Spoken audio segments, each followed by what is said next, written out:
তুমি আমার কৈতরি, তুমি আমার টুনটুনি, তুমি আমার ময়না পাখি, তুমি আমার সোনা পাখি। ওই যে কয় কলিজা, তার মানে প্র্যাকটিস চলে বাসায়। আর কি ডাকেন ভাবিরে, কি ডাকেন বলেন? জান।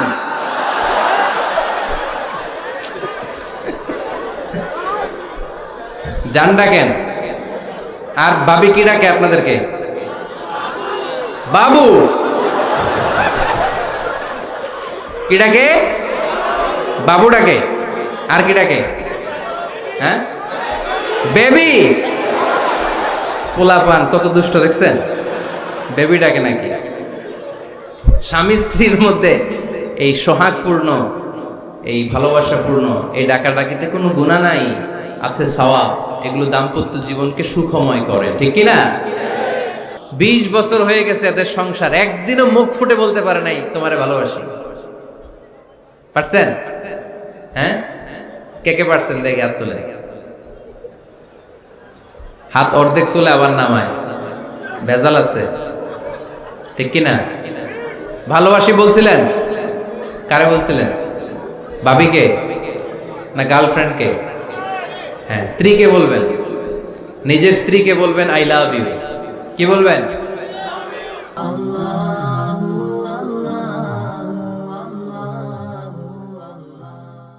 তো আমরা প্রথমে স্বামীর দায়িত্ব শুনবো। দাম্পত্য জীবনে স্বামীকে আল্লাহ তাআলা কি দায়িত্ব দিয়েছে, তারপর স্ত্রীকে আল্লাহ তাআলা কি দায়িত্ব দিয়েছে, এবং দুইজনের আবার কালেকটিভ সম্মিলিত কিছু দায়িত্ব আছে, এগুলো আমরা শুনবো। শুনতে রাজি আছেন তো? কষ্ট হচ্ছে আপনাদের?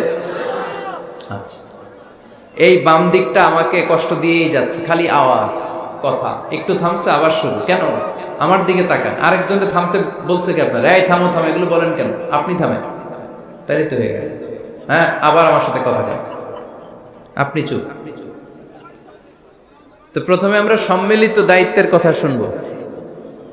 সম্মিলিতভাবে আল্লাহ স্বামী স্ত্রী দুইজনকেই কিছু দায়িত্ব দিয়েছে, যে দায়িত্বটা দুইজনের উপরই বর্তায়। এরপরে শুনবো স্বামীকে আল্লাহ কিছু দায়িত্ব দিয়েছে, এটা শুনবো। এরপরে স্ত্রীকে কিছু দায়িত্ব দিয়েছে আল্লাহর কসম। এই দায়িত্বগুলো যদি স্বামী স্ত্রী সম্মিলিতভাবে পালন করে, এক একটা ঘরকে আল্লাহ জান্নাতি পরিবার বানায় দিবে, সুখী সমৃদ্ধ জান্নাতি দম্পতি বানায় দিবে। এরকম দাম্পত্য জীবন, সুখময় দাম্পত্য জীবন আমাদের হোক। আমরা চাই কি চাই না? চাই। তাহলে আমরা প্রথমে আলাদা আলাদা দায়িত্ব শোনার আগে সম্মিলিত বা কালেকটিভ রেসপন্সিবিলিটি কি আছে, এই সম্মিলিত দায়িত্বগুলো শুনবো। স্বামী স্ত্রীর দুইজনের কাঁধেই বর্তায় এরকম প্রথম দায়িত্ব হচ্ছে স্যাক্রিফাইস। দাম্পত্য জীবনের আসল খেলাটা হচ্ছে স্যাক্রিফাইসের খেলা। কিসের খেলা? স্যাক্রিফাইস। এটা লাগবে আমার বোনেরা,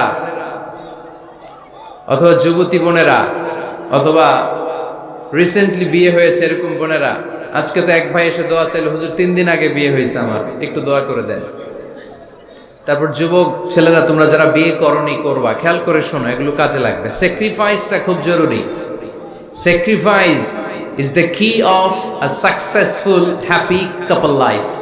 একটা সুখী দাম্পত্য জীবনের আসল চাবি হচ্ছে স্যাক্রিফাইস। আওয়াজ করে বলতে হবে, চাবিটার নাম কি? স্যাক্রিফাইস করতে হবে, একটু মানিয়ে নেয়া, একে অপরকে বোঝা, একটু ভালোবাসা, একটু মানিয়ে চলা, এটার নাম হচ্ছে স্যাক্রিফাইস।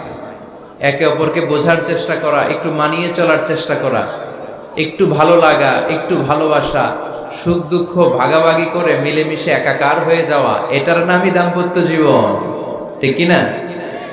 হ্যাঁ, এটার নামই দাম্পত্য জীবন। মিলেমিশে একাকার হয়ে যেতে হবে, স্যাক্রিফাইসের মানসিকতা অর্জন করতে হবে। একে অপরের দোষ ধরলে চলবে না, কারণ no one is perfect in this life. আপনি যে আপনার বউয়ের দোষ ধরতেছেন, আপনার দোষ নাই? কথা বলেন না কেন? আপনারও দোষ আছে না নাই? তো লিস্ট দুই ভাবে করা যায়, একটা হচ্ছে দোষের লিস্ট, আর একটা হচ্ছে গুণের লিস্ট। দোষের লিস্ট বাদ দিয়ে দেন। আপনার স্ত্রীর মধ্যে আল্লাহ তাআলা কি কি গুণ দিয়েছে, এই গুণগুলোর লিস্ট করুন, দোষের লিস্ট নয়।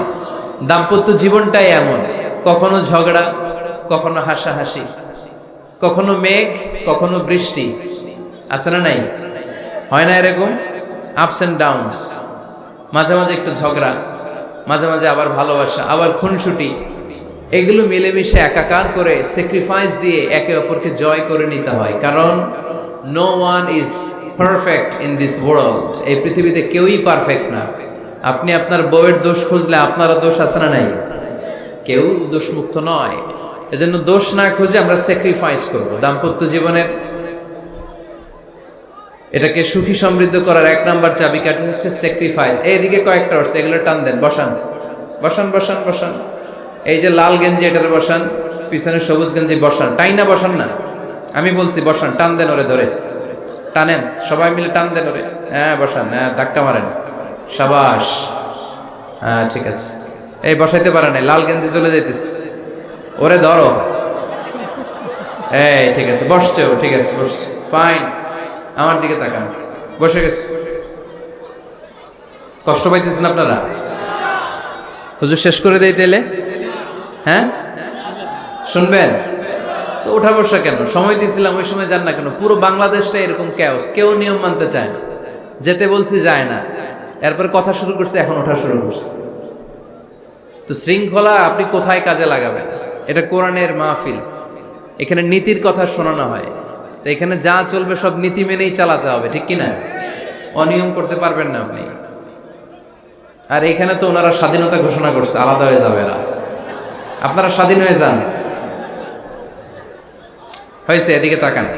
তাহলে সুখী দাম্পত্য জীবনের এক নাম্বার চাবির নাম কি? স্যাক্রিফাইস। চিল্লায় বলতে হবে, সেটা কি? তাহলে হাজব্যান্ড ওয়াইফ দুইজনই স্যাক্রিফাইস করবে। এই যে ভাই, আল্লাহর দোহাই লাগে, আল্লাহর দোহাই, এই দৌলতপুরের ব্যাপারে খুব খারাপ একটা ইমপ্রেশন নিয়ে আমি যাব আপনাদের কারণে। আপনারাই আপনাদের দৌলতপুরের বদনামের জন্য যথেষ্ট।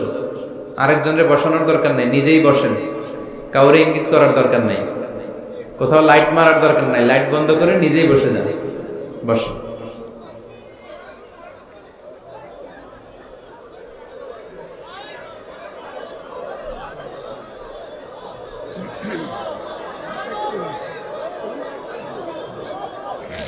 হ্যাঁ ঠিক আছে, এদিকে তাকান। দাম্পত্য জীবনকে সুখী করার দুই নাম্বার কালেকটিভ ফর্মুলা হচ্ছে ঝগড়া করা যাবে না। ঝগড়া আপনারা করেন নাকি ভাবির সাথে? ভাবির সাথে ঝগড়া করেন কে কে? দেখি হাত তোলেন।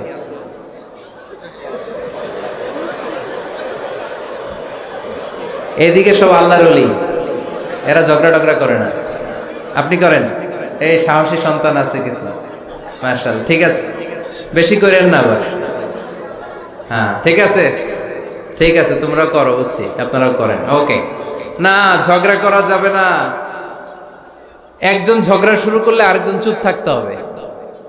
দুইজনই ঝগড়া করলে, দুইজন রেগে গেলে ঝামেলা আছে না নাই? স্বামী রেগে গেলে স্ত্রী চুপ, স্ত্রী কখনো রেগে গেলে স্বামী চুপ, দুইজনই রেগে গেলে তৃতীয় বিশ্বযুদ্ধ, ঠিক কিনা? এজন্য ঝগড়া করতে দেয়া যাবে না, কারণ এই ঝগড়া, সামান্য ঝগড়া থেকে এই ঝগড়া বাড়তে বাড়তে এটা বিচ্ছেদের দিকে গড়ায়, ডিভোর্স হয়ে যায়। এরকম কত কেস যে আমার কাছে আসে, কত কেস যে আমার কাছে আসে যে হুজুর ছোট্ট ঝগড়া থেকে আমাদের মধ্যে ঝগড়া বাড়তে বাড়তে ইগো প্রবলেমের কারণে বিচ্ছেদে গড়ায়। আর এই ঝগড়া একটু শুরু হলে ইবলিশ শয়তানের কাজ হচ্ছে পালে বাতাস দেয়। কি দেয়? পালে বাতাস পেলে এটা দাউ দাউ করে উঁচু হয়ে ওঠে। আগুনের মধ্যে যেমনি কেরোসিন ঢাললে দাউ দাউ করে জ্বলে, সামান্য ঝগড়ার ছোতা পেলে ইবলিশ শয়তান খালি দাউ দাউ করে এই ঝগড়ার আগুনকে জ্বালিয়ে দেয়, ঠিক কিনা? এজন্য ঝগড়া করবেন না, মেহেরবানি করে ঝগড়া শুরু করবেন না। যে কোনো মূল্যে এই ঝগড়াকে থামায় রাখতে হবে। তো ফ্যামিলিতে ঝগড়া অনেক সময় হয়ে যায়, কিন্তু একজন ঝগড়া করলে আরেকজন চুপ থাকতে হবে। ঝগড়া নিয়ে একটা মজার গল্প আছে, শুনবেন? বিশৃঙ্খলা ভোগ করলে তো গল্প শোনানো যাবে না, একেবারে চুপ। আমার দিকে তাকান, তাকিয়েছেন? ঝগড়া নিয়ে যে গল্পটা, সেটা হচ্ছে এক স্বামী ওয়াজ শুনে বাড়িতে গেছে রাত 11টায়। তো বাড়ির কাছাকাছি যেতে না যেতে, স্ত্রীর আবার স্বভাব হচ্ছে রাতের খাবারটা স্বামীর সাথে একসাথে খায়, আলাদা খায় না। তো বাড়ির সামনে যেই স্বামী ফোন দিছে ওয়াইফকে, এই শুরু করার আগে দরজাটা খোলো, আমি চলে আসছি। তো ওয়াইফ এসে দরজা খুলে দিছে। এবার স্বামী ঘরে ঢুকে বলে, শুরু করার আগে রাতের খাবারটা দিয়ে দাও টেবিলে, খেয়ে ফেলি। স্ত্রী বেচারি ডাইনিং টেবিলে খাবার দিয়েছে, হাজব্যান্ড বেচারা ওয়াশরুম থেকে ফ্রেশ হয়ে ডাইনিং টেবিলে বসেছে, স্ত্রীও বসেছে। তো খুব বড্ড গরম। হাজব্যান্ড বলে, শুরু করার আগে ফ্যানটা ছাড়। এইবার তো স্ত্রী বেচারি রেগে মেগে আগুন, কি আসার পর থেকে শুরু করার আগে কি শুরু করার আগে? হাজব্যান্ড বলে, এই তো শুরু হয়ে গেল। মানে কি? ঝগড়া। মানে কি? ঝগড়া। প্রিয় ভাইয়েরা, ঝগড়া করবেন না। স্বামী রেগে গেলে স্ত্রী চুপ থাকবেন, স্ত্রী রেগে গেলে স্বামী চুপ থাকবেন। কারণ সহিহ মুসলিমে এসেছে, ইন্না ইবলিসা ইয়াদাউ আরশাহু আলাল মা। ইবলিস শয়তান তার সিংহাসন গেড়েছে সাগরের উপর। কোথায়? ইবলিসের সিংহাসন কোথায়? সাগরের উপর। সুম্মা ইয়াবআসু সারায়াহু, সে প্রতিদিন সকালবেলা তার সাঙ্গপাঙ্গরে গোটা পৃথিবীতে পাঠায়, যা পৃথিবীতে ফাসাদ সৃষ্টি কর। ইবলিস যখন সাঙ্গপাঙ্গদেরকে গোটা পৃথিবীতে ছড়িয়ে দেয়, সারাদিন ধোকা দেওয়ার পরে, ওয়াসওয়াসা দেওয়ার পরে, রাত্রিবেলা ইবলিসের কাছে ফিরে আসে, এসে বলে, ও ইবলিস, আমি আজকে আল্লাহর বান্দাদেরকে দিয়ে মিথ্যা কথা বলিয়েছি। ইবলিস বলে, এটা তো কোনো ব্যাপারই না, এগুলাই তো তোদের কাজ। আরেক শয়তান বলে, আমি ওজনে কম দিয়েছি একজনের মাধ্যমে বাজারে। ইবলিস বলে, এটাও তেমন বড় কোনো কাজ নয়। আরেকজন বলে, আমি সুদের ডিলিংস করিয়েছি। ইবলিস বলে, এটাও কোনো কাজ নয়। আরেক শয়তান বলে, আমি মদের আড্ডাখানায় নিয়ে মসজিদে যেতে নিয়েছিল, সেখান থেকে সরিয়ে মদের আড্ডাখানায় আল্লাহর বান্দাদেরকে নিয়েছি। ইবলিস বলে, এইটাও তেমন বড় কোনো কাজ নয়। আরেক শয়তান এসে বলে, মা তারাকতুহু হাত্তা ফাররাকতু বাইনাহু ওয়া বাইনা ইমরাআতিহি, আমি এক আল্লাহর বান্দার সাথে বান্দির ঝগড়া লাগিয়ে, ঝগড়া করাতে করাতে তালাক পর্যন্ত নিয়ে গিয়েছি। মা তারাকতুহু হাত্তা ফাররাকতু বাইনাহু ওয়া বাইনা ইমরাআতিহি, আমি এক ইমানদার পরিবারকে ধ্বংসের শেষ প্রান্তে নিয়ে গিয়েছি। সামান্য ঝগড়ার পরে আমি ওয়াসওয়াসা দিতে দিতে ঝগড়া বাড়াতে বাড়াতে তালাক পর্যন্ত নিয়েছি। ইবলিস বলে, শাবাশ, তুই তো কাজের মতো কাজ করেছিস, আমার কাছে আয়, আমার কাঁধে ওঠ। ইবলিস তখন ওই শয়তানকে কাঁধে নিয়ে নাচতে শুরু করে। নাউজুবিল্লাহ পড়বেন না? এজন্য ইমানদারদের সংসার ভেঙে খান খান হোক, এটা হলে ইবলিস খুশি, আর ইমানদারের পরিবার টিকে থাকলে আমার আল্লাহ খুশি। আমরা কার খুশি চাই? এজন্য শয়তানরে খুশি হতে দেয়া যাবে না। ইমানদারদের পরিবারগুলো ঝগড়ার মাধ্যমে ভেঙে যাক, সব সময় শয়তানের মিশন এটা। আর ইমানদারদের পরিবারগুলো টিকে থাক, এটা আমার আল্লাহ সব সময় চায়। সুবহানাল্লাহ পড়েন। এজন্য দৌলতপুরের ভাইরা, ঝগড়া করবেন না। ঝগড়া কিন্তু নবী রাসূলদের পরিবারেও ছিল, আল্লাহ রাসূল সাল্লাল্লাহু আলাইহি ওয়াসাল্লামের পরিবারেও ঝগড়া ছিল। এটা স্বাভাবিক। দাম্পত্য জীবনের খুব সিম্পল ইস্যু। একজন রাগ করলে আরেকজন থেমে যাবেন। পারবেন? কি হলো, পারবেন না? আল্লাহর হাবিব সাল্লাল্লাহু আলাইহি ওয়াসাল্লামের সাথে আম্মা জান আয়েশার ঝগড়া হতো। মজার একটা হাদিস শুনেন, সহিহ বুখারীর হাদিস, মুসনাদে আহমদ ইবনে হাম্বলও এসেছে এই হাদিসটা। আম্মা জান আয়েশার সাথে ঝগড়ার পর আম্মা জান আয়েশাও রাগ, আল্লাহ রাসূল সাল্লাল্লাহু আলাইহি ওয়াসাল্লামও রাগ। এখন রাগ মিটানোর দরকার আছে না নাই? আল্লাহ রাসূল সাল্লাল্লাহু আলাইহি ওয়াসাল্লাম বললেন, আয়েশা চলো মিটমাট করে ফেলি। সুবহানাল্লাহ কইবেন না? চলো মিটমাট করি। তো কারে ডাকবো মিটমাটার জন্য? ওমর রে ডাকি। আম্মা জান আয়েশা বলে, না, ওমর গলিফ, ওমর খুব মেজাজ ওয়ালা, আমার ডর লাগে। তোমার আব্বারে ডাকি। আব্বারে ডাকেন। আব্বারে ডাকেন। খুশি হয়ে গেছেন আম্মা জান আয়েশা রাদিয়াল্লাহু। আবু বকর রাদিয়াল্লাহু চলে আসলেন, দাঁড়ালেন। এবার বিষ্ণু সাল্লাল্লাহু আলাইহি ওয়াসাল্লাম বললেন, তাতাকাল্লিমিন আও আতাকাল্লাম, কি ঘটছে আমাদের মাঝে, তুমি বলবা না আমি বলবো? আম্মা জান আয়েশা বললেন, তাতাকাল্লামু আনতা ওয়ালা তাকুল ইল্লা হাক্কান, আপনিই বলেন, তবে সত্য ছাড়া মিথ্যা বললেন না। আবু বকর রাদিয়াল্লাহু তাআলা আনহু শুনে রেগে গেলেন, কি এ কেমন কথা তোমার? নবীকে উদ্দেশ্য করে তুমি বলছো সত্য ছাড়া মিথ্যা বলবেন না, নবী কখনো মিথ্যা বলবে নাকি? রেগে মেয়ের গায়ে মেরেছে এক চোর খেয়ে আম্মা জান আয়েশা উল্টে পড়ে গেলেন। সাইয়েদনা আবু বকর রাদিয়াল্লাহু তাআলা আনহু রেগে গড়গড় করতে লাগলেন, আবার মারার জন্য উদ্যত হলেন। আম্মা জান আয়েশা রাদিয়াল্লাহু তাআলা আনহু বাঁচার জন্য এবার বিশ্বনবীর পিছনে যে আশ্রয় নিলেন। সুবহানাল্লাহ পড়বেন না? বিশ্বনবী সাইয়েদনা আবু বকরের সামনে দুই হাত মেলে ভেবে দাঁড়িয়ে গেলেন। আল্লাহর হাবিব যখন আম্মা জান আয়েশাকে বাঁচানোর জন্য দুই হাত উঁচু করে দাঁড়িয়ে গেলেন, সাইয়েদনা আবু বকর থেমে গেলেন। সাইয়েদনা আবু বকর এই পরিস্থিতি দেখে ঘর থেকে বের হয়ে ঘরের বাইরে দাঁড়ালেন। এবার আল্লাহর রাসূল সাল্লাল্লাহু আলাইহি ওয়াসাল্লাম আম্মা জান আয়েশাকে তুললেন, বললেন, ইয়া আয়েশা কাইফা রাআইতিনি আনকাসতুকি মিনার রাজুল, দেখলা নাকি কেমন করে আমি তোমার বাবার হাত থেকে তোমারে বাঁচালাম। আজকে আমি যদি সামনে দাঁড়িয়ে না বাঁচাতাম, তোমার বাবা তোমারে একেবারে মেরেই ফেলতো। সুবহানাল্লাহ পড়ে। দেখছো আয়েশা, আমি বাঁচাইলাম তোমারে, আমার সাথে ঝগড়া করো, আমি বাঁচাইলাম। এই কথা শুনে আম্মা জান আয়েশা রাদিয়াল্লাহু তাআলা লজ্জায় পড়ে হেসে দিলেন। সুবহানাল্লাহ পড়বেন না? এত আস্তে সুবহানাল্লাহ। লজ্জায় হেসে দিলেন। বিশ্বনবী সাল্লাল্লাহু আলাইহি ওয়াসাল্লাম এবার হেসে দিলেন। দুইজনের হাসাহাসি শুনে বাইরে থেকে আবু বকর রাদিয়াল্লাহু তাআলা আনহু হাসির আওয়াজ শুনে অবাক, কি রে এতক্ষণ যুদ্ধ এখন আবার হাসি?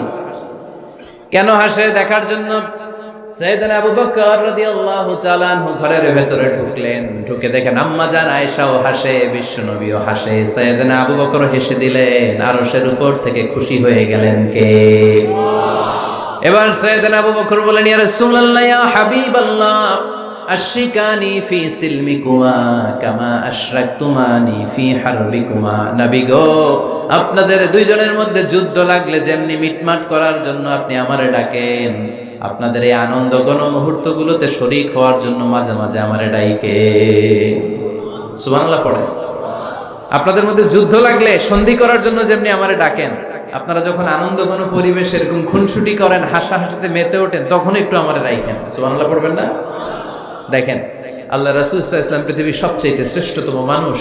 উনাদের পরিবারেও ঝগড়া হতো, কিন্তু এই ঝগড়া কোনোদিন তালাক পর্যন্ত গিয়েছে? কথা বলেন না কেন? আল্লাহর হাবিব সাল্লাল্লাহু আলাইহি ওয়াসাল্লাম তার কোন স্ত্রীকে তালাক দিয়েছেন? প্রায় আম্মা জান আয়েশার সাথে রাগারাগি হতো। আল্লাহর হাবিব সাল্লাল্লাহু আলাইহি ওয়াসাল্লাম বলতেন, আয়েশা কখন তুমি রেগে থাকো সেটাও আমি জানি, কখন তুমি আমার উপর খুশি থাকো সেটাও আমি জানি। ইয়া আয়েশা ইন্নী লা আ'লামু ইযা কুনতি আন্নী রাদিয়া ওয়া ইযা কুনতি আলাইয়া গাদবা। আয়েশা কখন রেগে থাকো তাও বুঝি, কখন খুশি থাকো তাও বুঝি। আম্মা জান আয়েশা বললেন, ইয়া রাসূলুল্লাহ কেমনে বোঝেন? বিশ্বনবী বললেন, তোমার দোয়ার বাক্যগুলো শুনো বুঝি। যখন তুমি আমার উপরে খুশি থাকো তখন দোয়ার সময় তুমি এভাবে বলো, রব্বি মুহাম্মদ, ও মুহাম্মাদের রব, আপনি আমাদের সব গুনাহ মাফ করে দেন। আর যখন তুমি আমার উপর রেগে থাকো তখন তুমি মুনাজাতের সময় বলো, রব্বি ইব্রাহিম, ইব্রাহিমের রব, আপনি আমাদেরকে ক্ষমা করে দেন। তার মানে যখন তুমি রেগে থাকো তখন দোয়ার সময় আমার নামটা মুখে নিতে চাও না। সুবহানাল্লাহ পড়েন। তখন তুমি দোয়ার সময় অন্য নবীর নাম নাও। আম্মা জান আয়েশা বললেন, ইয়া রাসূলুল্লাহ মা আহাজুরু ইল্লা ইসমাক, আমি তো শুধু নামটাই সরাই, আমার মুখ থেকে কেবল আপনার নামটাই সরায় রাখি, আমার হৃদয় থেকে কখনো আপনারে সরাতে পারি না।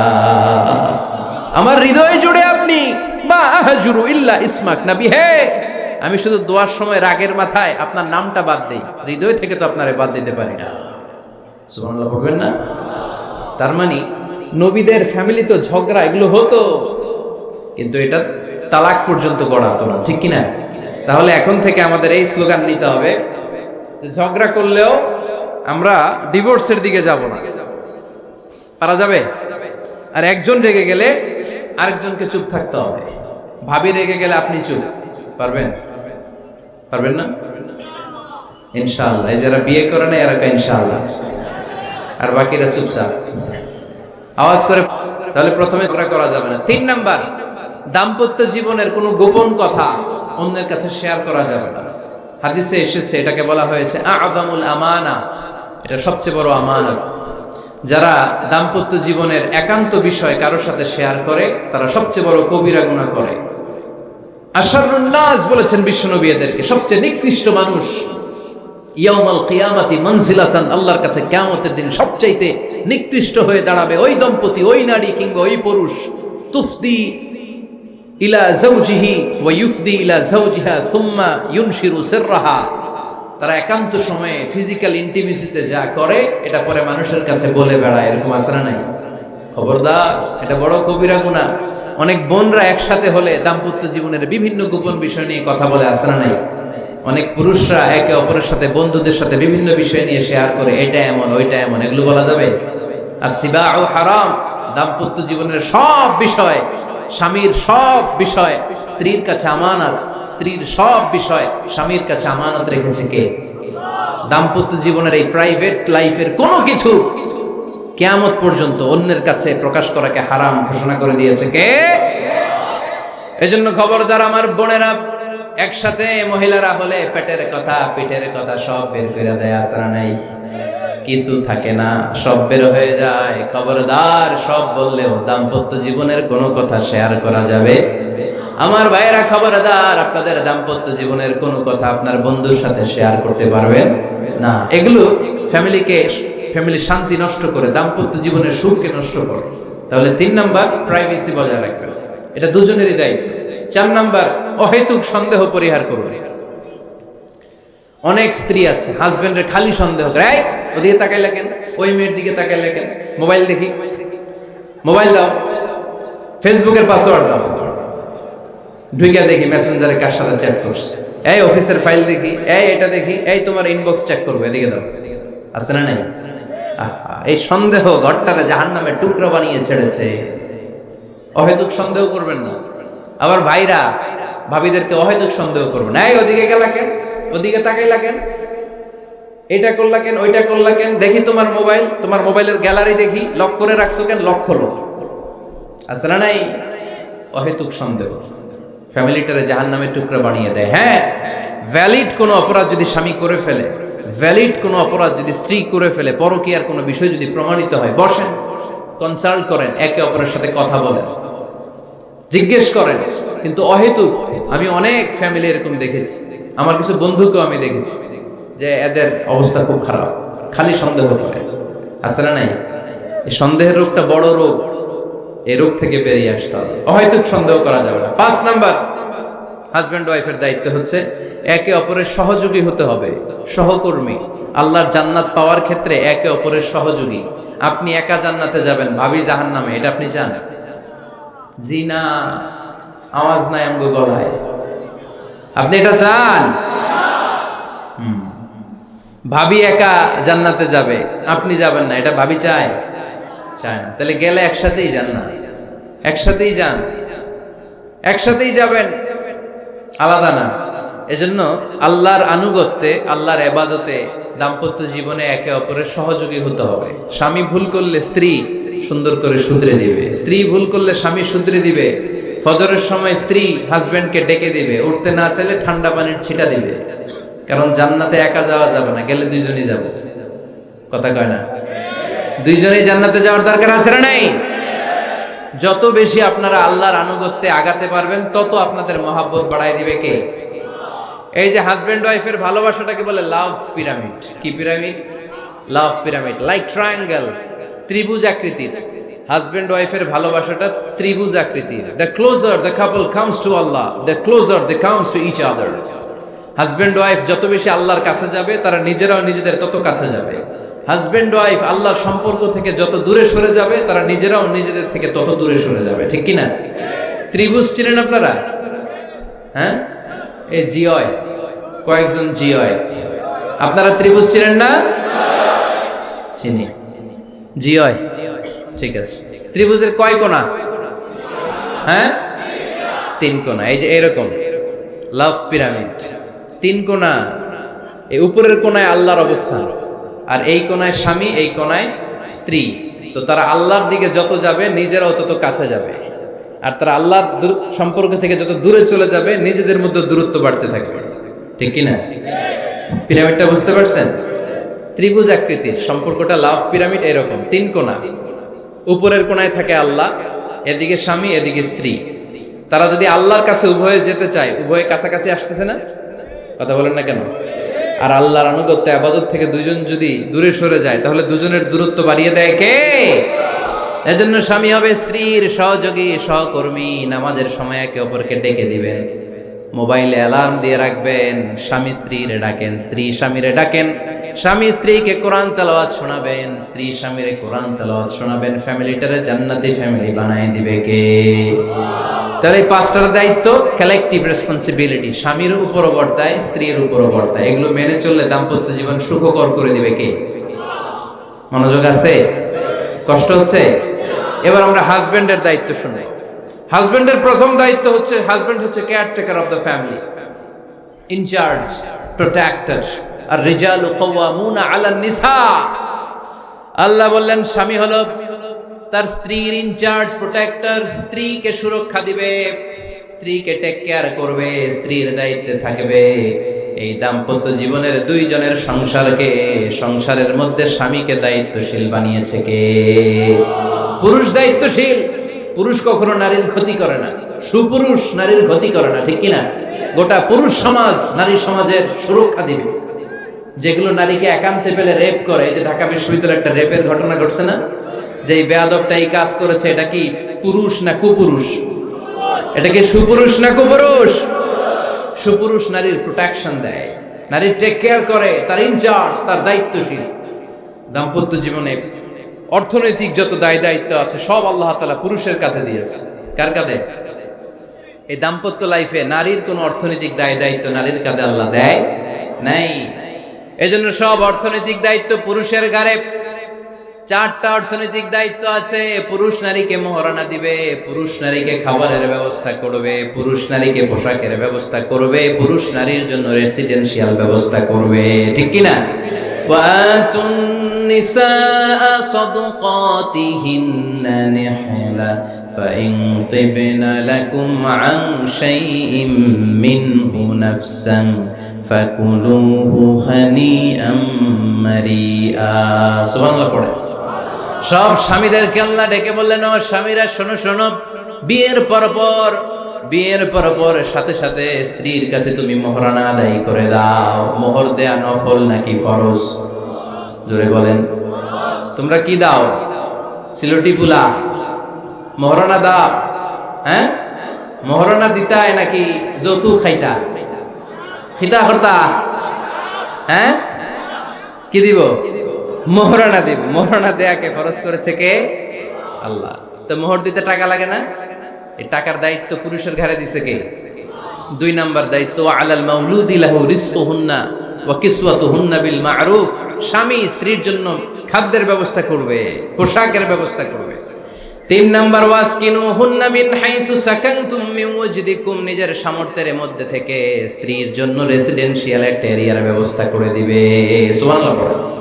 তাহলে অর্থনৈতিক দায়িত্বের মধ্যে 4টা: মোহরানা দেয়া, মিলস খাবারের ব্যবস্থা করা, মানে ফুডিং এন্ড ক্লোথিং, পোশাকের ব্যবস্থা করা, সর্বশেষ রেসিডেন্সিয়াল ব্যবস্থা করা। এই যে অর্থনৈতিক সব দায়িত্ব, খরচ যেখানেই আছে সব দায়িত্বগুলো পুরুষের কাঁধে দিল কে? চিল্লায় বলেন কে? খরচের সবকিছু আল্লাহ তাআলা পুরুষের কাঁধে দিয়েছে। এটা হচ্ছে পুরুষের ফিনান্সিয়াল দায়িত্ব। এবার দাম্পত্য জীবনে পুরুষের নন ফিনান্সিয়াল কিছু দায়িত্ব আল্লাহ তাআলা দিয়েছেন, এগুলো আমরা শুনব। এদিকে ওঠাওয়াটি করলেন কে কে দেখি? আটকান, এদেরকে আটকান, ধরেন ধরেন, এদেরকে ধরেন। হ্যাঁ, কি হয়েছে? শেষ করে দিব তো? খিতা হইতা?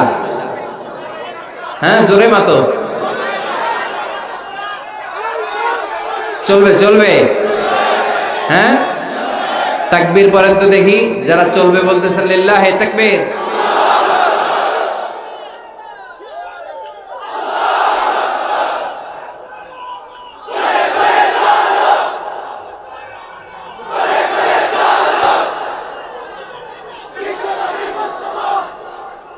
মাশাআল্লাহ মাশাআল্লাহ। এবার দাম্পত্য জীবনে নন ফিনান্সিয়াল পুরুষের যে দায়িত্ব আছে সেটা আমরা শুনবো। 1 নাম্বার দায়িত্ব হচ্ছে স্বামীর উচিত স্ত্রীর সাথে ভালো আচরণ করা। ভালো আচরণ করেন তো আপনারা? জি হয়। এই শুধু উনি করে, বাকিরা খিতা কর্তা, মারামারি কর্তা নেই, খিতা কর্তা। হ্যাঁ, সালাম দিবেন, স্ত্রীকে কি দিবেন? আল্লাহ বললেন, ওয়া আশিরুহুন্না বিল মা'রুফ।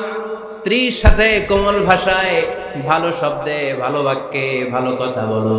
স্ত্রীর সাথে খারাপ আচরণ করো না। স্ত্রীকে দেখলে তুমি মুচকি হাসি দাও।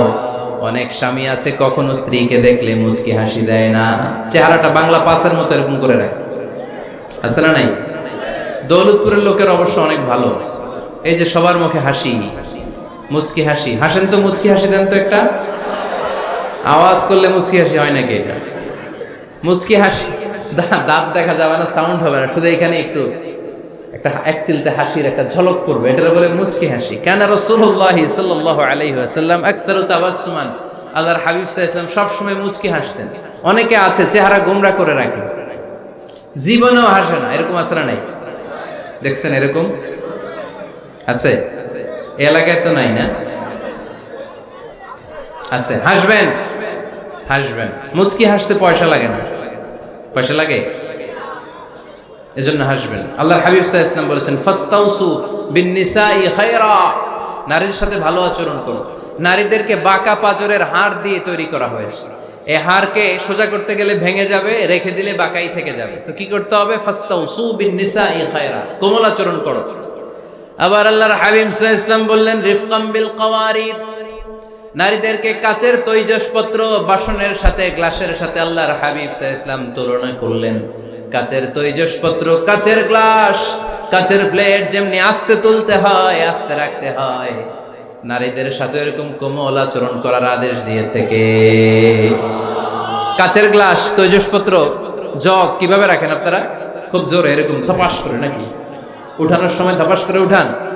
খুব স্মুথলি এটা ধরতে হয়, স্মুথলি এটা রাখতে হয়।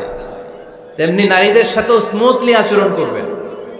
নারীদেরকে যত আপনি কোমল মোলায়েম ভাষায় কথা বলতে পারবেন, তারা তত আপনার কথা শুনবে। যত সুন্দর সুন্দর কথা, নারীকে, স্ত্রীকে বলবেন তুমি আমার সব, তুমি আমার কৈতরি, তুমি আমার টুনটুনি, তুমি আমার ময়না পাখি, তুমি আমার সোনা পাখি। ওই যে কয় কলিজা, তার মানে প্র্যাকটিস চলে বাসায়। আর কি ডাকেন? ভাবিরে কি ডাকেন বলেন? জান।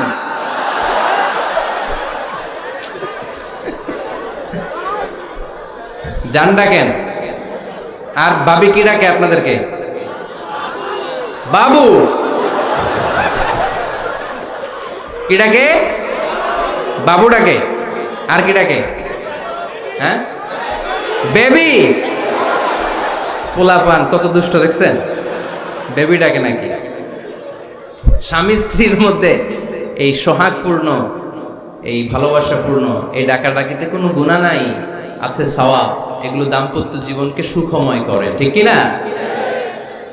তাহলে স্ত্রীদের সাথে কোমল আচরণ করতে হবে, 1 নাম্বার দায়িত্ব। 2 নাম্বার দায়িত্ব, স্ত্রীর সেক্সুয়াল ডিজায়ারকে ফুলফিল করতে হবে। সেনসিটিভ, যেগুলো ব্যাখ্যা করে বোঝানো কঠিন। আপনারা বুঝবেন যারা ম্যাচিউরড, মোর দেন 18 ইয়ার্স, যারা 18+ যাদের বয়স, সেক্সুয়াল ডিজায়ার ফুলফিল করা হাদিসে এসেছে, এটা স্বামীর দায়িত্ব। ফিজিক্যাল ইন্টিমেসির সময় নিজের ডিজায়ার ফুলফিল হলেই কুইট না করা, সময় দেয়া, এটা আবশ্যক। এই বিষয়েও প্রত্যেক স্বামীর খেয়াল রাখা দরকার। সংক্ষেপে শেষ করে দিলাম। 3 নাম্বার, স্ত্রীর ব্যক্তিগত বৈধ কাজে স্বাধীনতা দিতে হবে স্বামীর। অনেক স্বামী এই ছোট্ট বিষয় নিয়ে মারামারি লাগায় ফেলে ঘরে। স্ত্রীর ব্যক্তিগত বৈধ যে চয়েস, এটাতে আপনি স্বাধীনতা দিবেন। স্ত্রীর মনে চায় রান্না বান্না শিখতে, আপনি বললেন তুমি কম্পিউটার শিখো, কিলাকিলি আছে না নাই? স্ত্রীর মনে চায় কাঁথা সেলাই শিখতে, নকশি কাঁথা, আপনি বললেন না তুমি ল্যাঙ্গুয়েজ শিখো, ঝামেলা আছে না নাই? না, আপনি একটা ইন্ডিভিজুয়াল, আপনার স্ত্রী আর একটা ইন্ডিভিজুয়াল, প্রত্যেকের আলাদা ব্যক্তিগত রুচি, চাহিদা, মতামতের গুরুত্ব আছে না নাই? এজন্য প্রত্যেক স্বামীর উচিত স্ত্রীর বৈধ ব্যক্তিগত যে কাজ, অবৈধগুলা না আবার। স্ত্রী বলল যে জি বাংলা দেখবো, তুমি একটা টিভি নিয়ে আসো, আনা যাবে? কথা বলেন। স্ত্রী বলল চলো 1 বৈশাখে আমরা নাচানাচি করব, তুমি আর আমি মিলে, এটা মানা যাবে না। স্ত্রীর ব্যক্তিগত বৈধ কাজের স্বাধীনতা দেয়া। আম্মা জান আয়েশা রাদিয়াল্লাহু তাআলা আনহা বলেন, ওয়া কানা লি সাওয়াহিবু ইয়ালআবনা মাই, বুখারীর বর্ণনা। আমি যখন আল্লাহর হাবিব সাল্লাল্লাহু আলাইহি ওয়াসাল্লামের বাড়িতে বউ হয়ে আসলাম, আমার কিছু খেলার সাথী ছিল। আমি কাপড় দিয়ে পুতুল বানাতাম আর ঘোড়া বানাতাম, এগুলো দিয়ে খেলতাম। আমার সাথীরা আসলে রাসূল সাল্লাল্লাহু আলাইহি ওয়াসাল্লাম ঘরের পর্দা নামিয়ে দিয়ে আমার জন্য ঘরটা ছেড়ে দিত। সুবহানাল্লাহ কইতে পারলেন না? আল্লাহর হাবিব সাল্লাল্লাহু আলাইহি ওয়াসাল্লাম কখনো বলতেন না আয়েশা তোমার বান্ধবীরা যেন ঘরে না আসে, কখনো বলতেন না, আয়েশা আমি নবী মানুষ, তুমি নবী রে বউ, তুমি কেন পুতুল দিয়ে খেলো, তুমি যেন কাপড় দিয়ে পুতুল বানাও, কেন ঘোড়া বানাও, এগুলো বন্ধ করো। কোনদিন বিশ্বনবী আম্মা জান আয়েশা রাদিয়াল্লাহু তাআলা আনহার পুতুল খেলায় বাধা দেন নাই, সাথীদের সাথে খেলাধুলায় কখনো বাধা দেন নাই। সুবহানাল্লাহ পড়েন। ছোট্ট মেয়েদের জন্য কাপড়ের পুতুল দিয়ে খেলাধুলা করা এটা জায়েজ, কারণ ছোট্ট মেয়েরা দেখবেন পুতুল বানায়, এটারে দুধ খাওয়ায়, এটার জন্য রান্না করে, এটার গোসল করায়। এটাকে ছোট্ট মেয়েদের জন্য পুতুল খেলা জায়েজ রাখা হয়েছে এজন্য, কারণ তারাই কিছুদিন হবে এই প্রজন্মের মা। তাদের সন্তানদেরকে কেমন করে লালন পালন করবে তার একটা প্র্যাকটিস খেলার ছলেই ছোটবেলায় হয়ে যায়। সুবহানাল্লাহ পড়েন। এজন্য 3 নম্বর দায়িত্ব স্ত্রীর ব্যক্তিগত হালাল যে কাজগুলো আছে তার ব্যক্তিগত এই ভালো কাজগুলোতে আপনার স্বাধীনতা দিতে হবে, বাধা দেয়া যাবে না। 4 নম্বর দায়িত্ব স্ত্রীর প্রশংসা করবেন। কি করবেন? প্রশংসা। আমরা খালি দোষ খুঁজি, তোমার রান্না ভালো না, তোমার চেহারা ভালো না, তোমার বাপ ভালো না, তোর মা ভালো না, তোর 14 গোষ্ঠী খারাপ, আছে না নাই? তো এই বেডি আপনার ভালোবাসবে? এই বেডি তো আজীবন আপনার বদনাম করবে, ঠিক কি না? কোনোদিন তারে আপনি প্রশংসা করলেন না, প্রশংসা করবেন। স্ত্রীর চেহারার প্রশংসা করেন, যে তুমি সুন্দর, তুমি সুন্দরী, এরকম বলেন, খুশি হবে না? হ্যাঁ, তুমি সুন্দর তাই চেয়ে থাকি, সে কি মোর অপরাধ? কোনো অপরাধ নাই, ইচ্ছা মতো গাইতে থাকেন স্ত্রীর শানে গান, সব আসারে নাই। তবে শুধু স্ত্রীকে শোনানো যাবে, ভাবিরে শোনানো যাবে, শালীরে শোনানো যাবে, পাশের বাড়ির কাউরে শোনানো যাবে? দেখেন ইসলাম কত চেক এন্ড ব্যালেন্স। স্ত্রীকে আপনি গান শোনান, কোনো গুনাহ নাই, আছে শুধু সওয়াব। তাহলে 4 নম্বর পয়েন্ট হচ্ছে এপ্রিসিয়েশন। সারাদিন এই মহিলাটা ফজরের পর থেকে উঠে ঘর গুছায়, মশারিগুলো খোলে, বিছানা পরিষ্কার করে, বাচ্চাদেরকে ক্লিন করে, স্কুলের টিফিন রেডি করে দেয়, বাচ্চাদেরকে স্কুলে যেতে দেয়, আপনার জন্য খাবার রেডি করে, কাপড় ধোয়, ঘরের সবাইকে দেখভাল করে। একদিনও আপনি তার এপ্রিসিয়েশন করলেন? এরকম ডাকাইত স্বামী আছে না নাই? দৌলতপুরে নাই, এখানে সব ভালো। এপ্রিসিয়েট করবেন। আমরা ভুলে যাই, একটা থ্যাঙ্কস দিতে ভুলে যাই, একটা জাযাকিল্লাহ, আল্লাহ তোমাকে জাযা দেখ, এটাও বলি না। বউ তুমি অনেক কষ্ট করেছো, তুমি অনেক দিক সামলাও, আমি আর কয়টা সামলাই, তুমিই তো দেখো, একদিনও বলে না, আছে না নাই? তার রান্নার প্রশংসা করবেন, তার কাজের প্রশংসা করবেন, তার চেহারার প্রশংসা করবেন। এদিকে তাকান, বলবেন তুমি সুন্দরী, তুমি অনন্যা, তুমি সুস্নিগ্ধা, তুমি প্রিয়ংবদা, তুমি সুহাসিনী, তুমি সুকেশিনী, তুমি সুভাষিনী, তুমি অসূর্যম পোষ্যা, মেঘ কালো কেশ, কাজল কালো চুল, হরিণের মতো ডাগর ডাগর দুটি তোমার চোখ। আহা হা, যে পোলাপাইন খুশি হয়ে গেছে। আহা হা, ওরা মুখস্থ রাখতেছে, বলবে এগুলা, বিয়ে করে নাই কিন্তু এখন। তো জায়গা মতো বলবা, গার্লফ্রেন্ডে বলো না। আবার কাকে বলবা? স্ত্রীকে। কাকে? স্ত্রীকে। পারা যাবে না? একটু এপ্রিসিয়েশন দেওয়া যাবে না? ওনাদেরকে একটু প্রশংসা করবেন। প্রশংসা পেলে নারীরা বড্ড খুশি হয়। যদি আপনি বলেন যে তোমার রান্নাটা আজকে অসাধারণ হয়েছে, দেখবেন আরেক বাটি আইনা দিতেছে, খাইতে পারতেছে না, এরপর পাতে তুলে দেয়, আরেকটু খাও, আরে খাও না, আছে না নাই? ওই যে প্রশংসা করছেন, খুশি হয়ে গেছে তো। আপনি 10,000 টাকার বান্ডিল দিয়ে আপনার বউকে যত খুশি করতে না পারবেন, রান্না মজা হয়েছে এইটা বলে আপনি অনেক বেশি খুশি করতে পারবেন। আল্লাহর হাবিব সাল্লাল্লাহু আলাইহি ওয়াসাল্লাম কখনো স্ত্রীদের রান্নার বদনাম করে নাই। সুবহানাল্লাহ পড়বেন না? আওয়াজ করে পড়েন সুবহানাল্লাহ। আজ থেকে স্ত্রীর সৌন্দর্যের প্রশংসা করবেন, কাজের প্রশংসা করবেন, রান্নার প্রশংসা করবেন, এপ্রিসিয়েশন দিবেন। পারবেন তো? রান্নার প্রশংসা নিয়ে মজার একটা গল্প আছে, শুনতে চান? তো উঠতে শুরু করলেন যে, হ্যাঁ, এখন আর কে কারে ধরবে? অনেকে উঠে গেছে। 2টার দিকে যারা বসা, প্রায় আমার মাহফিলগুলোতে এই সমস্যা হয়। গাইবান্ধাতে আমি গেলাম, জিজ্ঞেস করলাম কখন আসছেন? কয় ফজর পরে আসছেন। তো ফজর পরে আসছেন, এত আগে আসছেন কেন? কয় জায়গা পাবো না, এই জন্য। লক্ষ লক্ষ মানুষ, কে কাকে নিয়ন্ত্রণ করবে? লক্ষ লক্ষ মানুষ। আমার জীবনে এত বড় প্যান্ডেল আমি কথা বলি নাই। এরা সকাল থেকে বসে আছে, পেশাব আটকে রাখছে, এটা ক্ষতিকর না? এরা আজহারিকে দেখার পরে এরপরে ওঠা আরম্ভ করছে, দেখাইছি কয় দেখা গেছি হুজুর, এরপরে চলে যাচ্ছে। তা আপনাদের কি অবস্থা এরকম? হ্যাঁ, আচ্ছা ঠিক আছে। তো রান্নার প্রশংসা নিয়ে যে মজার গল্পটা আপনাদের শোনাতে চাই, এদিকে তাকান, মনোযোগী হন।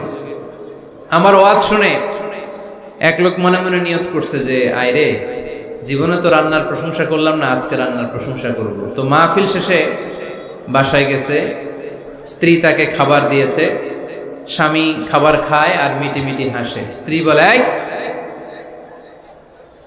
মাহফিল শুনে আসছো, রাত বাজে 12টা, খাচ্ছ ভালো কথা, হাসো কেন?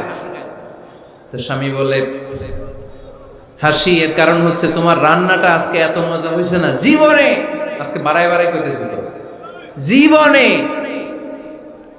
এত মজার রান্না খাই নাই, রান্না মজা হয়েছে শুই না। স্ত্রী তো রেগে গেছে, কি গত 10 বছর ধরে তোমার রান্না করে খাওয়াই, একদিনও রান্নার প্রশংসা করলা না, আর আজকে পাশের ঘরের ভাবি একটু গরুর গোশতের তরকারি পাঠাইছিল বাটিতে করে, পাশের ঘরের ভাবি একটু আমাদের বাড়িতে তরকারি পাঠাইছিল, তো ওই তরকারি দিয়েই তোমাকে খাবার দিছি, আজকে রান্নাটার আমি করি নাই। তো ওই বেটির রান্না তোমার এত ভালো লাগছে, এই 10 বছরে একদিনও কইলা না, আজকে এটা কইলা, খাও খাও, তোমার মজার খাওয়া, আর রান্ধুম না। তো প্রশংসা করলে বুঝে শুনে করবেন, একটু এনশিওর হবেন যে রান্নাটা করছিল কে, তা না হইলে কিন্তু ঘরে চুলায় আগুন জ্বলবে না, টানার রোজা রাখা লাগবে, ঠিক কি না? তো 4 নাম্বার গেল এপ্রিসিয়েশন, একটু এপ্রিসিয়েশন দিবেন। আল্লাহর হাবিব সব সময় স্ত্রীদের প্রশংসা করতেন। সেই বুখারীর বর্ণনা, আল্লাহর হাবিব বলেন, ইন্না ফাদলা আয়েশা আলান নিসা কাফাদলিস সারিদ আলা সাইরিত তাআম। আরব ভূখণ্ডের মধ্যে সব খাবারের উপরে সারিদ খাবার যেমনি সেরা, দুনিয়ার সব নারীদের মধ্যে আমার আয়েশা তেমনি সেরা। সারিদ একটা খাবার আছে। আমি যখন মিশরে পড়তাম আল আজহার ইউনিভার্সিটিতে, আমাদের ইউনিভার্সিটিতে সরকারের পক্ষ থেকে সরকারিভাবে খাবার দেয়া হতো। আমাদের খাবারের খরচ বহন করতেন ওমানের সুলতান কাবুস। এই গত 3-4 দিন আগে ইন্তেকাল করেছেন, নাম শুনছেন আপনারা? প্রায় 40 বছরেরও বেশি মনে হয়, 45 বছর বা 50 বছরের লম্বা সময় উনি ওমানের প্রেসিডেন্ট ছিলেন। উনি আমাদের খাবারের খরচটা বহন করতেন। কিছুদিন আগে ইন্তেকাল করেছেন। আমরা ওনার জন্য দোয়া করি, আল্লাহ তাআলা এই সুলতান কাবুসের জীবনের গুনাহগুলো মাফ করে দিক, ওনার সমস্ত খেদমত আল্লাহ কবুল করে নিক। তো আমাদের আল আজহার ইউনিভার্সিটির হোস্টেলে ঈদের দিন একটা খাবার দিত, এটার নাম ছিল সারিদ। রুটি আর গোশত এগুলোকে ম্যাশড করে একটা স্তর বানাতো, এটা কেটে কেটে আমাদেরকে দিত, এটাকে বলে সারিদ। আরব দেশে সবচেয়ে দামি খাবার। আমাদের দেশে যেমনি পোলাও, হ্যাঁ, গরুর রেজালা, রোস্ট, এগুলো খুব উন্নত খাবার ধরা হয়, বিয়েতে সার্ভ করা হয়। আরব দেশে ওইটাকে বলে সারিদ, শ্রেষ্ঠ খাবার। আল্লাহর হাবিব বললেন, সব খাবারের মধ্যে যেমনি সারিদ সেরা, নারীকুলের মধ্যে তেমনি আমার আয়েশা সেরা। দেখেন কেমনে এপ্রিসিয়েট করতেন। আম্মা জান আয়েশাকে তিনি সব সময় আদর করে হামায়রা বলে ডাকতেন। হামায়রা মানে লাল সুন্দরী বউ। কি সুন্দরী? আম্মা জান আয়েশা রেগে গেলে গাল দুটো আনার ফলের মতো লাল হয়ে যেত, এজন্য ডাকতেন, ও আমার লাল সুন্দরী বউ। সুবহানাল্লাহ কইতে পারলেন না? আবার আম্মাজান খাদিজাতুল কুবরা তাহেরা রাদিয়াল্লাহু তাআলা আনহার ব্যাপারে বলতেন, ইন্নী ক্বাদ রুজিকতু হুব্বাহা। সহিহ মুসলিমের বর্ণনায় তিনি বলতেন, খাদিজার ভালোবাসা আল্লাহ তাআলা আমার হৃদয়ে রিজিক হিসেবে দিয়েছে। আওয়াজ করে পড়েন আল্লাহু আকবার। তো এইজন্য এপ্রিসিয়েট করবেন। 5 নাম্বার হচ্ছে আপনার ভালোবাসা স্ত্রীকে প্রকাশ করুন। এক ছাদের নিচে আজীবন বসবাস, 20 বছর হয়ে গেছে এদের সংসার, একদিনও মুখ ফুটে বলতে পারে নাই তোমারে ভালোবাসি। পারছেন? হ্যাঁ, কে কে পারছেন? দেখে হাত তুলে। হাত অর্ধেক তুলে আবার নামায়, ভেজাল আছে, ঠিক কিনা? ভালোবাসি বলছিলেন? কারে বলছিলেন? ভাবিকে না গার্লফ্রেন্ডকে? হ্যাঁ, স্ত্রীকে বলবেন, নিজের স্ত্রীকে বলবেন আই লাভ ইউ। কি বলবেন? কথা বুঝে না বোধহয়। কি বলবেন? সবাই বলেন, কি বলবেন? মুরব্বী একজনও কয় না, কয় এতদিন কইছি না, অহনও কম না। বলবেন, ভালোবাসা প্রকাশ করবেন। স্ত্রীরা এটা খুব চায়, স্বামীর পক্ষ থেকে এই খুনসুটিগুলো খুব পছন্দ করে। আপনি আজকে যে বলেন, দেখবেন ফ্যামিলির সুখ বাড়তে শুরু করছে। সুনানে তিরমিজির বর্ণনা দেখেন, বিশ্বনবী যে আই লাভ ইউ বলতো, তার দলিল শুনেন। সাহাবারা জিজ্ঞেস করলেন, ইয়া রাসূলুল্লাহ, মান আহাব্বুন নাসি ইলাইক, ও নবী, কারে সবচেয়ে বেশি ভালোবাসেন? Who do you love the most? নবী, কাকে সবচেয়ে বেশি লাভ করেন আপনি? সাহাবারা প্রশ্ন করলেন, ইয়া রাসূলুল্লাহ, কাকে লাভ করেন বেশি? আল্লাহর হাবিব সাল্লাল্লাহু আলাইহি ওয়াসাল্লাম বললেন, আয়েশা। আয়েশা রে, সুবহানাল্লাহ কইবেন না? সাহাবারা বললেন, ওমিনার রিজাল, পুরুষদের মধ্যে কারে বেশি পছন্দ করেন? বিশ্বনবী বললেন, আবুহা, আয়েশার বাবারে। সাইয়েদনা আয়েশা রাদিয়াল্লাহু তাআলা আনহার বাবার নাম কি? আবু বকর। কি নাম? আবু বকর। আল্লাহর হাবিব সাল্লাল্লাহু আলাইহি ওয়াসাল্লাম বললেন, সবচেয়ে বেশি লাভ করি আয়েশাকে। সাহাবারা বললেন, ওমিনার রিজাল, পুরুষদের মধ্যে কারে বেশি লাভ করেন? আল্লাহর হাবিব সাল্লাল্লাহু আলাইহি ওয়াসাল্লাম বললেন, আয়েশার বাবারে। সুবহানাল্লাহ পড়েন। আম্মা জান আয়েশাকে বিশ্বনবী এত ভালোবাসতেন। আম্মা জান আয়েশা পেয়ালার যেইখানে ঠোঁট লাগিয়ে দুধ পান করতেন, বিশ্বনবী পেয়ালার ওই জায়গাটা খুঁজে খুঁজে ওই জায়গায় ঠোঁট লাগিয়ে দুধ পান করতেন। আম্মা জান আয়েশা রাদিয়াল্লাহু তাআলা না গোশত খেয়ে হাড্ডি চষে হাড্ডিটা রেখে দিলে বিশ্বনবী আম্মা জান আয়েশার চষা হাড্ডিটা মুখে নিয়ে আবার চষতে শুরু করে দিতেন। পড়েন সুবহানাল্লাহ। দুইজন একসাথে এক বালতি থেকে পানি নিয়ে গোসল করতেন। পড়েন আল্লাহু আকবার। তাহলে এভাবে ভালোবাসা প্রকাশ করতে পারবেন তো? 6 নাম্বার স্বামীর দায়িত্ব হচ্ছে গৃহস্থলী ছোটখাটো যে কাজ আছে এই কাজগুলোতে হেল্প করা। আমরা অনেক সময় এগুলোর লজ্জা মনে করি। আল্লাহর হাবিব সাল্লাল্লাহু আলাইহি ওয়াসাল্লাম আমাদের মডেল। আল্লাহর হাবিব সাল্লাল্লাহু আলাইহি ওয়াসাল্লাম ঘরের কাজে সাহায্য করতেন। আপনারা এইভাবে ওটা শুরু করলেন? হ্যাঁ, বউকা বসেন বসেন বসেন, শেষ করে দিচ্ছি, আর 10 মিনিট বসেন। আল্লাহর হাবিব সাল্লাল্লাহু আলাইহি সাল্লাম ঘরের কাজে সাহায্য করতেন। আপনারা ঘরের কাজে সাহায্য করেন তো? আম্মা জান আয়েশা বলেন, বিশ্বনবী নিজ হাতে জুতা সেলাই করেছেন, নিজ হাতে জামা সেলাই করেছেন। মুসনাদে আহমদ ইবনে হাম্বলের বর্ণনা, আল্লাহর রাসূল সাল্লাল্লাহু আলাইহি ওয়াসাল্লাম দুধ খেতে মন চাইলে নিজ হাতে ছাগলের দুধ দহন করেছেন। সুবহানাল্লাহ। নিজে আটার খামির বানাতেন, আম্মা জান আয়েশা চুলায় সেকা দিতেন।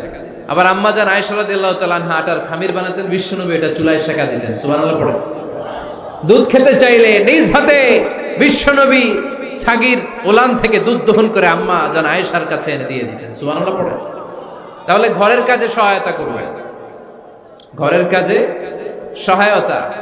7 নাম্বার, হালাল এন্টারটেইনমেন্ট, হালাল বিনোদন।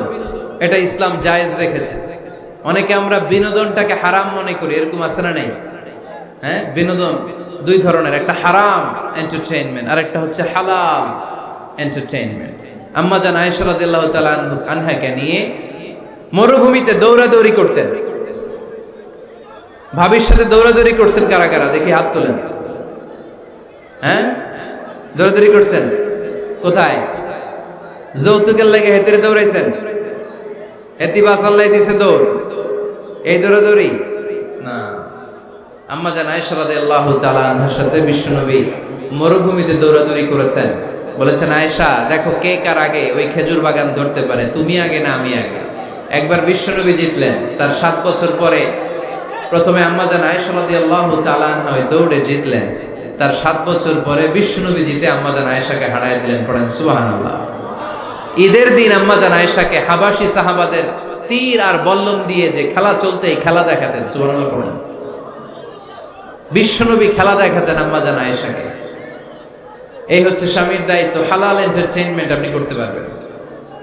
বসেন, দোয়া করে দিচ্ছি, বসেন। বুঝতে পারছি অনেক আগে আসছেন আপনারা। বসেন, বসে যান, এখনই দোয়া হচ্ছে। বসেন বসেন বসেন বসেন, এখনই দোয়া করব। বসে যান, বসে যান। বউকা মাদ্রাসার বিল্ডিং এর কন্ট্রাক্টরের জন্য দোয়া চেয়েছেন, আমরা দোয়া করি আল্লাহ কবুল করুক। আমার ছেলে মেয়ের বিয়ের বয়স হয়ে গেল, পরিবারে বিয়ের কথা বলতে পারি না, লজ্জায়। আহারে কি কষ্ট। মনে করি পরে করে এটা বললে তারা বলবে এখনো বয়স হয় নাই বিয়ের, পরিবার থেকে বিয়ের কথা চিন্তা করে না। এ ব্যাপারে কিছু বলুন। কিছু বললাম। এই সমস্যা পুরো বাংলাদেশের, ছেলে মেয়েদেরকে সময় মতো বিয়ে দেয় না। ইউটিউবে এই নিয়ে আমার কথাবার্তা পাবেন, শুনে নিয়ে। ছেলের বাবা মেয়ের বাবাদেরকে বলি, ছেলে মেয়েরা উপযুক্ত হলে বিয়ে দিয়ে দেন। বিয়ে না দিলে যৌবনের তাড়নায় যত পাপ করবে, এই পাপগুলো মা বাবার কাঁধেও আছড়া নাই। আচ্ছা, 8 নাম্বার স্বামীর দায়িত্ব হচ্ছে, স্বামীর দায়িত্ব বলেই এখন দোয়া। স্ত্রীর মতামতের গুরুত্ব দিবেন। অনেক স্বামী আছে বাজার করতে গেলে নিজের যেটা মন চায় ওইটাই কিনে, আছড়া নাই। নিজে গরু খাবে, খাসি খাবে, খালি ওইটাই কিনে। আপনার বউ হয়তো পছন্দ করে আচার, পছন্দ করে জলপাই, আমড়া, এগুলো আনে না, আছড়া নাই। খোঁজ খবর নেবেন। অনেকে ফ্ল্যাট কিনতে মনে চায়, হুট করে কিনে ফেলে না। ভাবিরে জিজ্ঞেস করবেন কোন দিকে কিনলে ভালো হয়, ওয়াশরুমটা কোন দিকে দিতে হবে, কিচেনটা কোন দিকে দিলে সুবিধা, জানালাগুলো কোথায় দিলে সুবিধা, এগুলো সব ডিসাইড করে নেবেন। এই কারণেই দাম্পত্য জীবনে সুখ নেই। 9 নাম্বার, একসাথে সময় কাটাবেন। 6 মাসের বেশি কোনো লোক তার স্ত্রীর অনুমতি ছাড়া বাইরে যে প্রবাস জীবন কাটাতে পারবে না। এদেশের অনেক লোক প্রবাসে সময় কাটায়। 6 মাসের বেশি স্ত্রীকে রেখে দিয়ে কোনো হাজব্যান্ড বিদেশে থাকতে পারবে না। সিলেটিরা লন্ডনে থাকে, 6 মাস পরেই আসতে হবে, ঠিক কিনা? সর্বশেষ কথা হচ্ছে, স্ত্রীর জন্য দোয়া করবেন। স্বামীর পক্ষ থেকে স্ত্রীর জন্য দোয়া, এটার গুরুত্ব আছে না নাই? বিশ্বনবী তার স্ত্রীর জন্য দোয়া করতেন। স্ত্রীর জন্য দোয়া করবেন, রব্বানা হাব লানা মিন আজওয়াজিনা ওয়া যুররিয়াতিনা কুররাতা আ'য়ুন ওয়াজআলনা লিল মুত্তাকিনা ইমামা। ও আল্লাহ, আমার স্ত্রীদেরকে, আমার সন্তানদেরকে আমার চক্ষু শীতলকারী বানিয়ে দেন। পড়েন আমিন। আল্লাহ আমার স্ত্রীকে এমন বানান, স্ত্রীকে দেখলেই যেন আমার হৃদয়টা প্রশান্ত হয়, আমার চোখ যেন জুড়িয়ে যায়। এই 10টা দায়িত্ব স্বামীর সুখী দাম্পত্য জীবনের জন্য। স্ত্রীর দায়িত্ব আজকে বলার সুযোগ হলো না, অন্য কোথাও অন্য কোনো মাহফিলে এই বিষয় নিয়ে আলোচনা করব যে একটা সুখী দাম্পত্য জীবনের জন্য স্ত্রীকে আল্লাহ কি দায়িত্ব দিয়েছে।